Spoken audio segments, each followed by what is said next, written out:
Good morning and welcome to the National Newspaper Publishers Association's Let It Be Known. It is Wednesday, October 19th, 2022.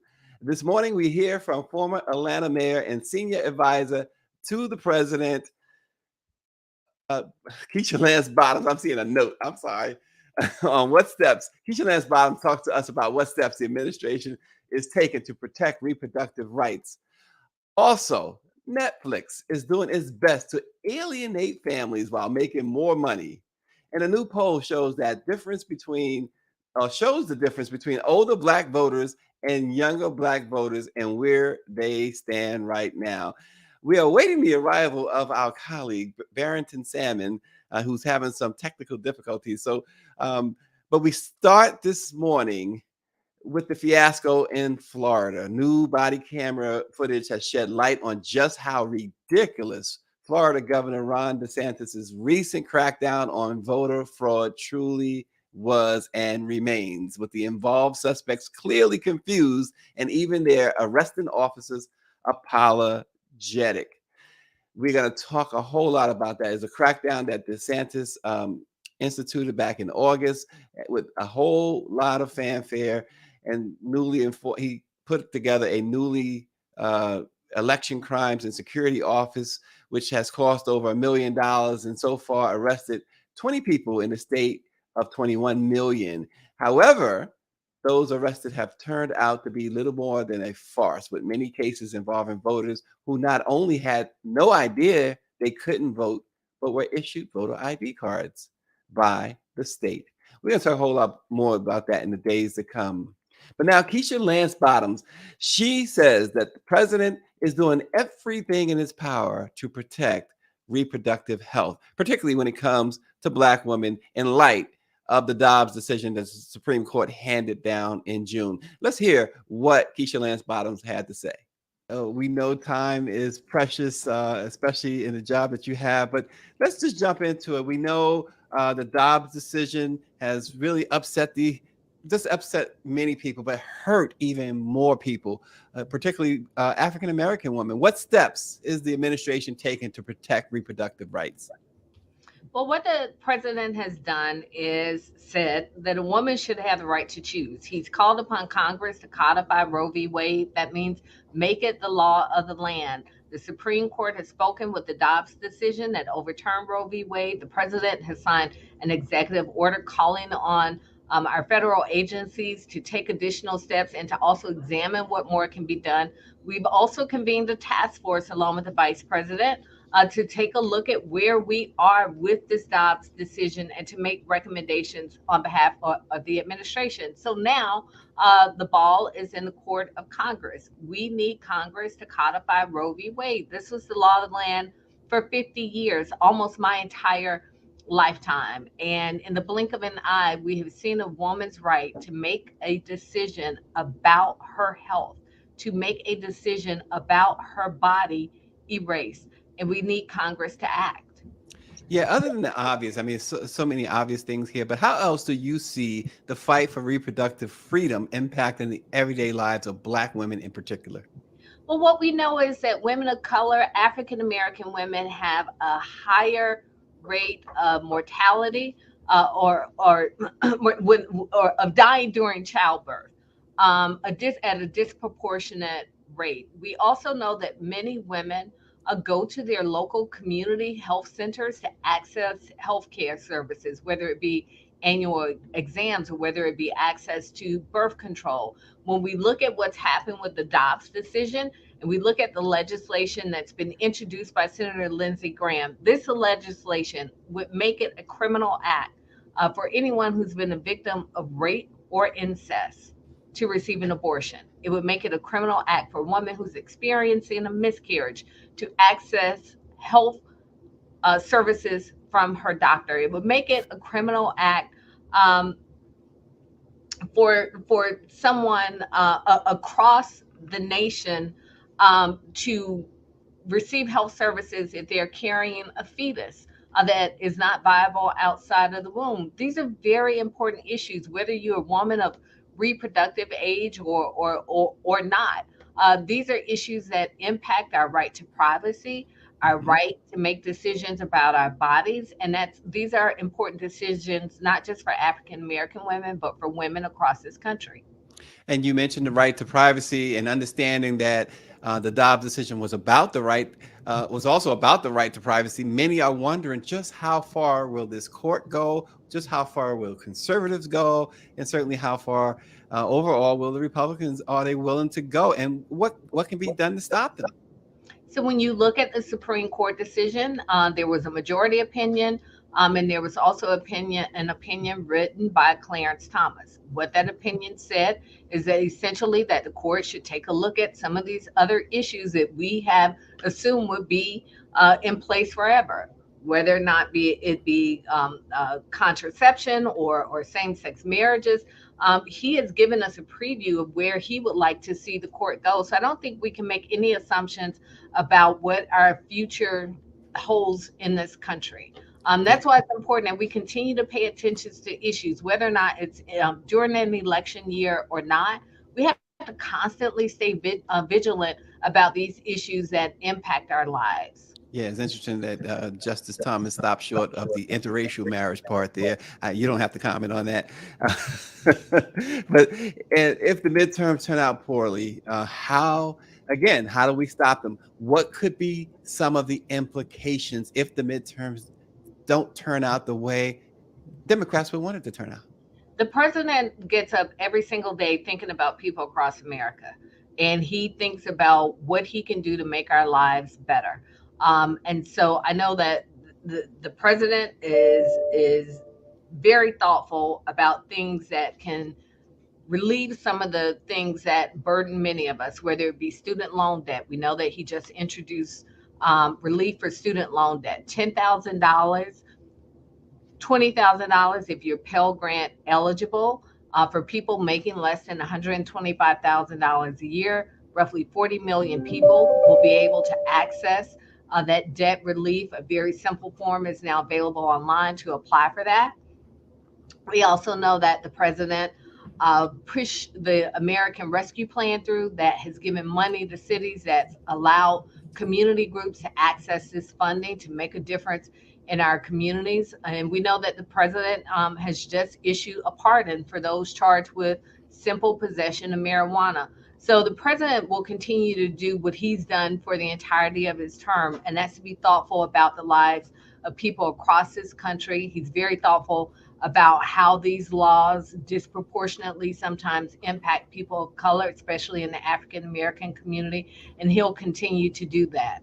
Yeah, we're talking with Keisha Lance Bottoms. It's a privilege to talk with you. Despite calls from activists to declare a public health emergency to expand abortion access, it's been reported that the White House has been skeptical about what such a move would achieve and leery of inviting new legal fights. But how do you respond to those who say that we're now at a stage where it should be, quote unquote, by any means necessary? Well, what I will say is that the president has called on the head of HHS. He's created a task force to make additional recommendations. And I would also say that people need to put that same amount of energy in calling on Congress to take action to codify Roe v. Wade. Mhm. And we know that Democrats believe and or are hoping that the Dobbs decision will anger people enough to turn out for the midterms and beyond, really. But is there a danger of overestimating that when I believe the White House itself has called this a moral matter, and for many, even a good swath of the Black church, abortion is, well, quite frankly, to them, immoral. So, is there a danger, somewhat of really the overestimating that, because it seems like some are running on the platform of simply that, look what they did to the Dobbs with the Dobbs decision. Is there a dangerous thing there, because you do have Black voters historically and in droves supported Senator Warnock and uh, and of course the president during the 2020 elections. Is there a danger of underestimating what abortion means to people of certain faiths? Well, as an African American woman from the South who grew up in a missionary Baptist church, I'm well aware of how conservative African American voters often are on a number of issues. But as a former elected official, I know that you have to be able to walk and chew gum. You've got to be able to talk and educate people about a multitude of issues that face us. So I don't think that this is a singular issue. What I believe is that it really is an issue, one of many issues that are facing us across this country. This is a very important issue: a woman's right to privacy. Again, a right that's been in place for the last 50 years has been removed. Today, it's Roe v. Wade. Who knows what it will be tomorrow? And I think that's something we should all be concerned about. Yeah, and even if the president does, and he has done some executive actions, it's you still need Congress, right? You still need Congress. Again, there are three branches of government. The Supreme Court has spoken, the judicial branch has spoken with its decision in Dobbs, the president has taken action with his executive action, and we need Congress to act. Yeah, and Keisha Lance Bottoms, talk a little bit, if you will, about Vice President Harris. Vice President Harris has been, and I believe, and I think I'm right, even before the decision, she's been touting reproductive health. It's almost since she's been in office. The work she's done. Talk about that a little, if you will. The vice president's been traveling across the country several times a week, meeting with leaders across the country, reading with reproductive health leaders, meeting with elected officials to talk about what this Dobbs decision means. And we know that right now, their states are taking individual actions as it relates to abortion, whether it be like in Georgia, the 6 week abortion ban, what they call a heartbeat bill, or in some other state, or at least one other states, a complete ban on abortion. So the vice president has been traveling across the country, continuing to elevate this issue, to discuss with leaders how the administration can support in making sure that women have access to health care and that women continue to have the right to privacy that was guaranteed to us in the Roe v. Wade decision that again was the law of the land for nearly 50 years. And I'm sorry, I'm getting the cue Yep, that we I saw it. other people waiting. But thank you so much for having me, and Thank I you. appreciate you sharing with your listeners how important this issue is, especially during this season. Absolutely. Senior advisor to the president for public engagement, Keisha Lance Bottoms. Thanks for joining the Black Press of America. Thank you. And that was, as we said, Keisha Lance Bottoms, the former Atlanta mayor, who now is the senior advisor to the president for public engagement. And joining us now is, Barrington Salmon.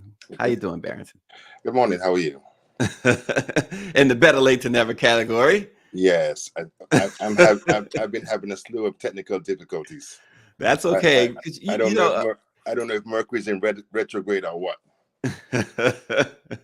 But about a week or so ago, we had on Democratic strategist Karen Finney, and Yeah. when I look at David Youngblood and his comments, we might as well have David as the strategist, whether he's Democrat or Republican. I know he's Democrat, but they would Mhm. they would be remiss if they don't hire David as a consultant. David says we will lose both the House. He's talking about Democrats and Senate because white women will always revert to what their white husbands do, which is vote against women. And David also goes on to say, asks white women directly to vote against the wishes of their husbands. White men do not believe their wives' bodies are their own. And if Biden is not talking to white women directly, Democrats will lose. So, Barrington, just to wrap that segment up with the former mayor, your thoughts on the reproductive health and where do they go from here? Um, I think the only thing that David is 100% right. That is usually the way that white women vote. And I mean, I've been looking. I don't really trust polls, but I look at polls to see what they claim is a snapshot of what's happening with people. And now, you know, in the last month or so, um, the amount of anger that has generated the type of voter registration, and activity by women um, following Dobbs has kind of cooled off. They said, I still think that this is perhaps the first midterms that I know of for the length of time that I've been in this country, that nobody really knows what's going to happen. I think that conventional wisdom is going to be tossed out the window because of the foolishness that the Supreme Court has done, because of the arrogance of what used to be the Republican Party. It looks as if the Democrats will hold the Senate, but if they lose the House as expected, we're already getting indications from Kevin McCarthy and Marjorie Taylor Greene and those folks that they plan to basically hold the Biden administration hostage to force those are them. not indications. Those are promises. Okay, promises that they're going to use the debt ceiling issue to force the administration to slash Social Security, Medicare, and things like SNAP. They want to make SNAP means tested. Barrington, these are, hearing you say that, and it's not new. It's not new. We know, but how evil do you have to be? I hate to label it that way, but when the way you just put it, and how in succession too, you're talking about all of the social, security, the social health aspect of everything, Medicaid, Medicare, Social Security, people who have worked all their lives and now they're senior citizens and scraping to get by, and you want to eliminate that. How evil can you be? But I mean, Stacey, in any real world, these clowns in what used to be the Republican Party, the white domestic terror party, they wouldn't have a chance in what if in the real world. But we have, they are very adept at using white grievance and white fear to scare their constituents.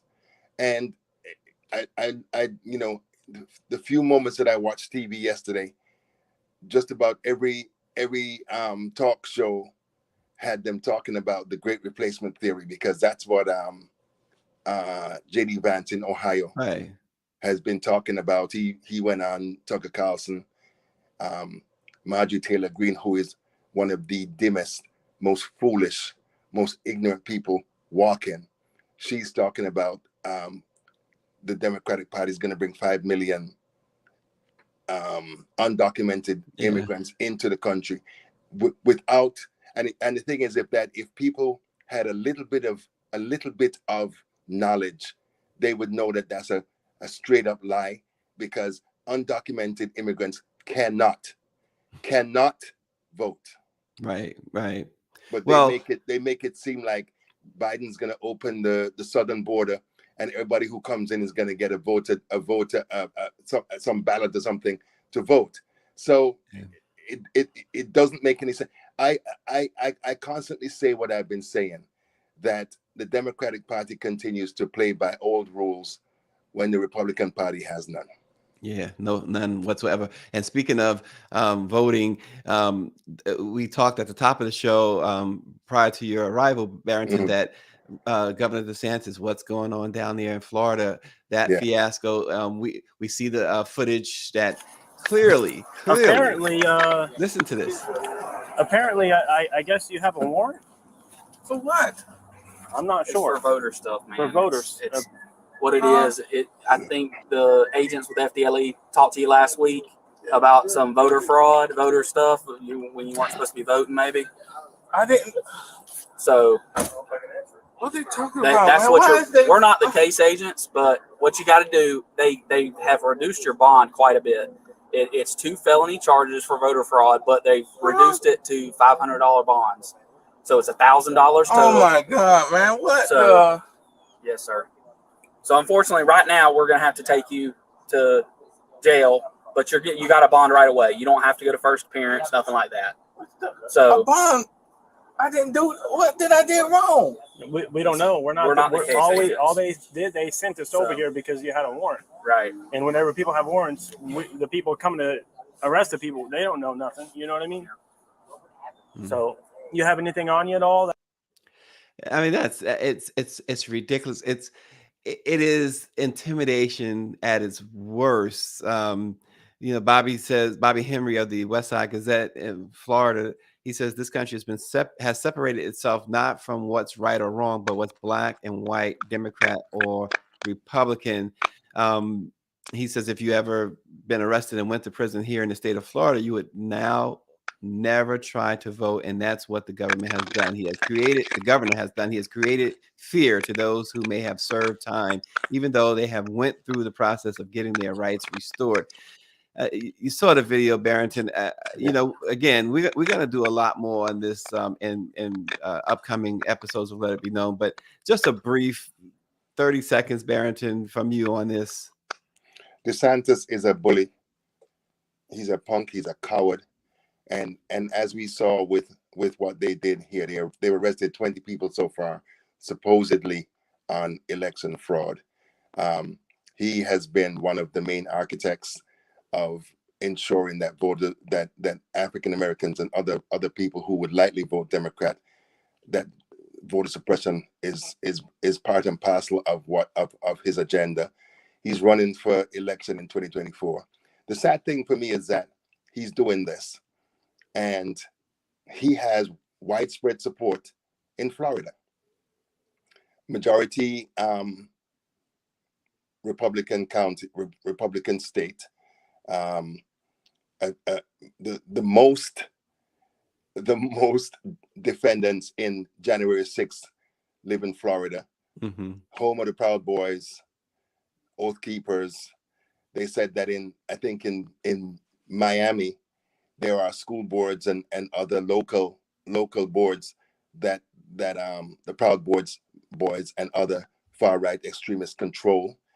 I just, it makes me angry when I see that, and it makes me angrier that the Democrats seem to not know what to do. They sit down and hold their hands, and woe is me, when they should be fighting, because for any one of us who look like us, who they're coming for.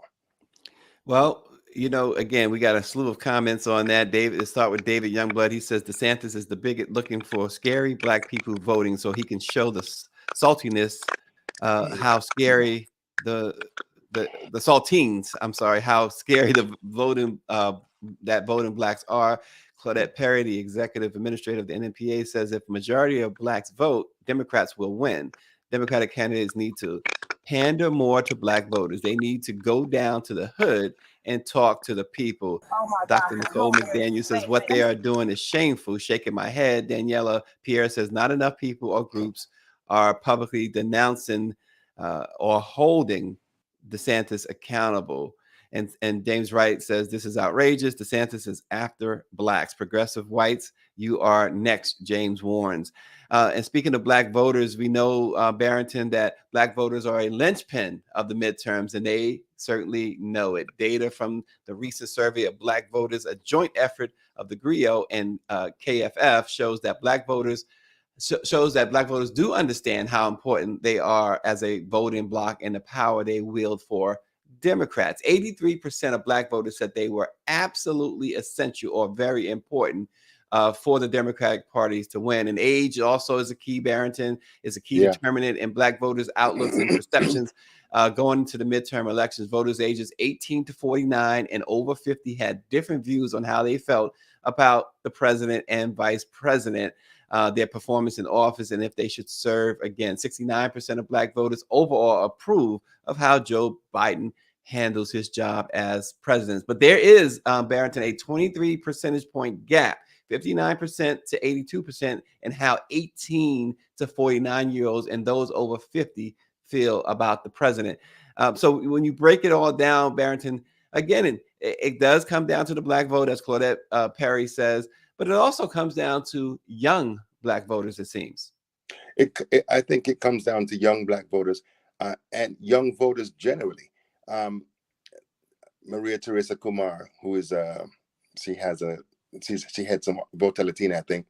She was saying that they're expecting to have like 3 or 4 million young Latinos who are eligible to vote for the first time, and they've been working hard to get them out. But one of the things that I think is undeniable is that you have to give people a reason to vote. And I don't think the Democrats messaging or the work that they've done, they haven't targeted. If it wasn't for Black Voters Matter and the New Georgia Project and Stacey Abrams and all these other voter registration, voting rights organizations, the Democrats would be in a world of trouble, because they don't make the effort. Because I talk to folks on the ground, they don't put the money in to give these organizations to do the type of work they got to do. These folks are doing it because they understand that even before now, the wishy-washy nature of white voters, the wishy-washy nature of white women. Because in Virginia, for example, there was a 15-point reversal, voting for those who voted for Biden and then those who voted for Glenn Youngkin, who is a fake moderate Republican, who has been in Nevada this week, no, Arizona this week, campaigning for Carrie Lake, who is a Trump denier running for governor. So, I don't understand why it's so difficult for people to see the liars, the crooks, the thieves that these people are. It's not. Is it that they don't see them, or is it that, as we've been discussing on this program a lot, it's not about that anymore? It's just about the power. It's all about the power. And I don't understand why, if Stacey Brown knows that, if David knows that, if I know that Democrats don't know that. It's all about the power. They don't care about anything. And as far as because as the way that it's looking between 2022 and 2024, this may be the last time that anything that resembles a fair election is going to be held. Because if these guys get power, and if these guys get Congress and the governorships and state legislatures, it's done. Yeah, 36. Because they're going to be the ones deciding who wins and who doesn't.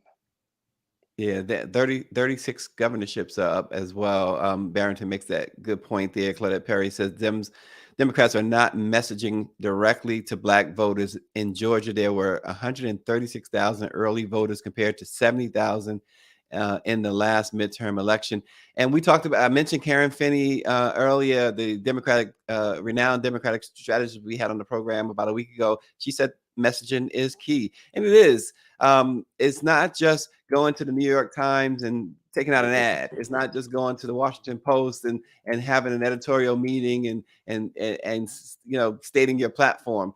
That outreach, that messaging, it has to really include those who can make the difference. They saw it in the 2020 elections. It was, not that it needed to be proven again, but we saw it all in the 2020 election. Yeah. And here we are again hearing the same things that they just are not really attempting to connect. And as you keep saying, Barrington, we keep hearing so many people talk about the Democratic Party's unwillingness. This whole idea of when they go low, we go.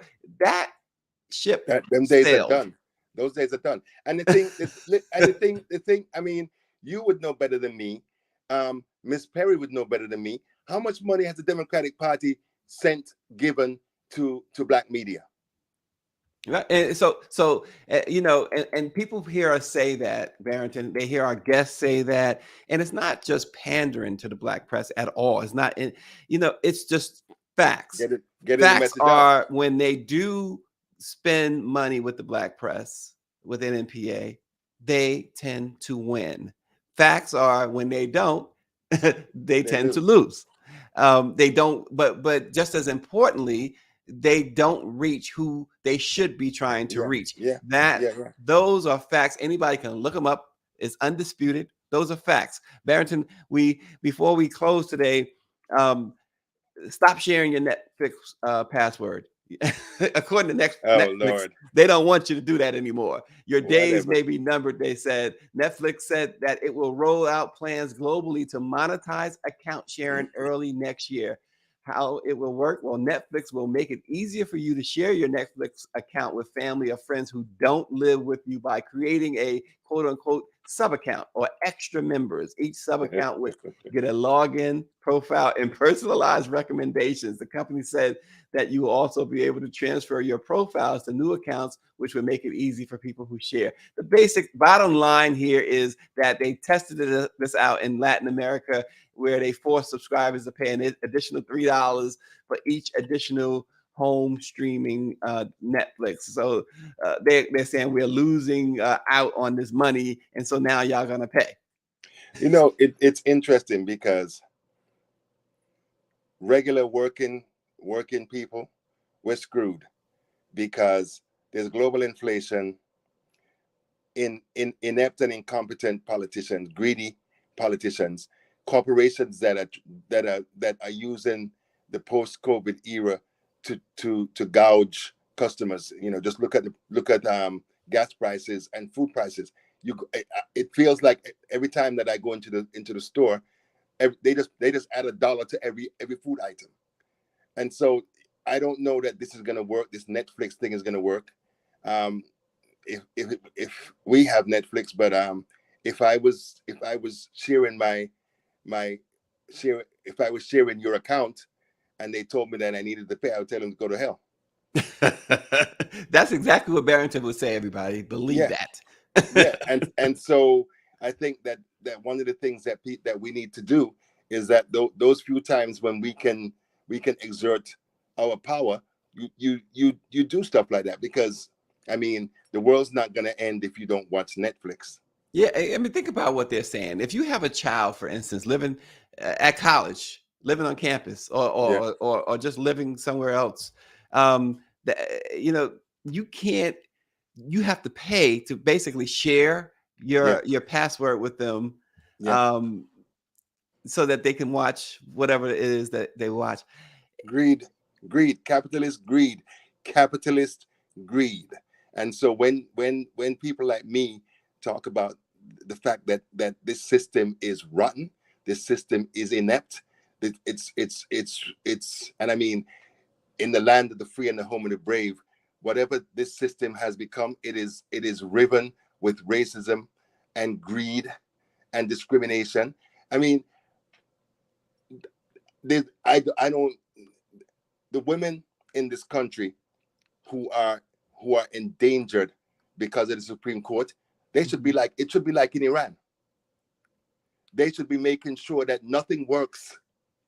That if they can't live like full legally protected human beings, that nothing that they're gonna be on the streets. I don't mind if they burn some stuff down, because the government understands the anger and the rage that these people have. And I mean, the government, it's 6 weeks. It's going into the 6th week of protests in Iran because they killed a young lady because her hijab, she didn't fully cover her head with her hijab. Yeah, they're worried about this other young lady athlete who was performing without it. They said that. I saw an interview with this Iranian lady yesterday, and she was saying that they sent her to that prison that burned down. I think it's Erin or Erin. They said that they sent. I don't. When I saw that, I was like, I hope she's not going back home. Because right. That's what I said too. Hopefully she has no plans to go back home. Hopefully she's defecting. Otherwise, good Lord. It's just a shame. And it's the world we live in is chaotic. James Wright says he doesn't watch Netflix. He watches BET. I can see Barrington. I can see James the other day sitting down with some Ciroc, watching Drink Champs and looking at Kanye going, Oh God. Don't even call his name. Barrington, you know what? On that note, I don't want to get slapped around too much here by Greer, but give me your flat out 60 seconds only take on that whole thing. What is our responsibility, as we talked about this yesterday, as the Black press? What's our responsibility when you have a big time superstar, billionaire, as he loves to say, Kanye West, someone like Kanye West, spewing the hate and dishonesty and everything that he did for 3.5 hours almost on Drink Champs. You should What's our back him up. responsibility? I think, because it's interesting. I don't know if that's a show that the young lady Nuri, because they said he was on a show with a young lady, and right after he made those comments that George Floyd died from fentanyl, not from a knee in the neck. The lawyers for George Floyd's, I don't know if girlfriend, wife. They're planning on some No, sort of lawsuit. they $250 million lawsuit, and from my understanding is that they're planning to sue her as well. So I think that Her? the person her? that brought the person that the Noriega talk show host is a he. So in my mind, we should not give her any platform. Oh, you're talking about Candace Owens. No, it's not Candace. Oh, well, okay. Go ahead. Noriega did the interview. Whatever woman that invited him on the show. Oh, okay. The one that for the interview, they said that they're planning to sue her as well. Well, this morning Kanye doubled down, and remember he's buying Parler that where Candace Owens' husband is the CEO. Yeah. But I think that maybe we don't have to do that much, because the anti-Semitic comments that he's made, they're gonna get him. They're gonna get him. But again, just real quick, what's our responsibility though, as the Black press? What's our responsibility? Our responsibility is to, if he comes on any Black platform, he needs to be challenged. Because there's this fawning that people have for so-called celebrities. They need to kick his butt and let him understand that he's not going to get free rein to say all of this dirt, this nasty stuff that he's been saying. And most times when you see these shows, they just basically let him talk.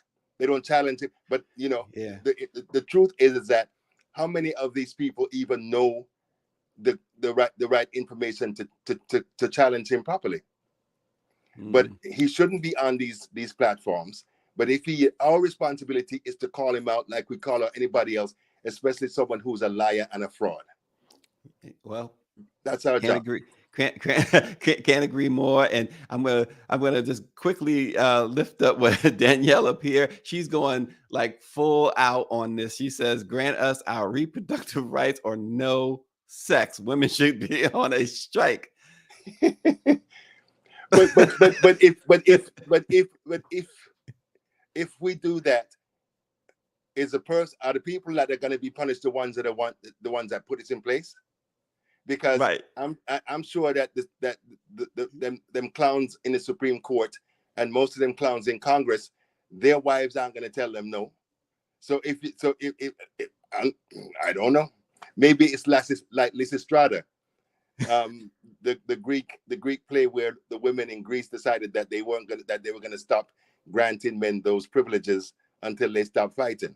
Maybe it'll work. I don't know. Bobby Henry seems to be okay with that, based on his comment. I'm not going to repeat his comment because it sounds too close to the word that he's saying. He's okay with them saying. Look, he's okay until we get him a couple of shots of scotch. He'll be there. Bobby's okay until you get. We'll go down to Florida and sit down and have a drink. With Bobby. How about that? Yeah, that sounds good.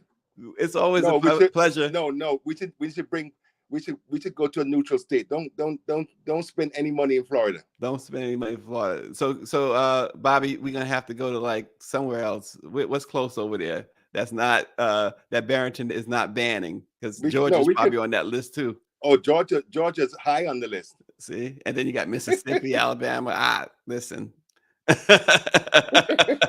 we'll meet him somewhere, Barrington. Yeah. But thanks so much, Barrington, for joining us. It's always a privilege to have you. And thank you all for watching Let It Be Known. We will see you tomorrow.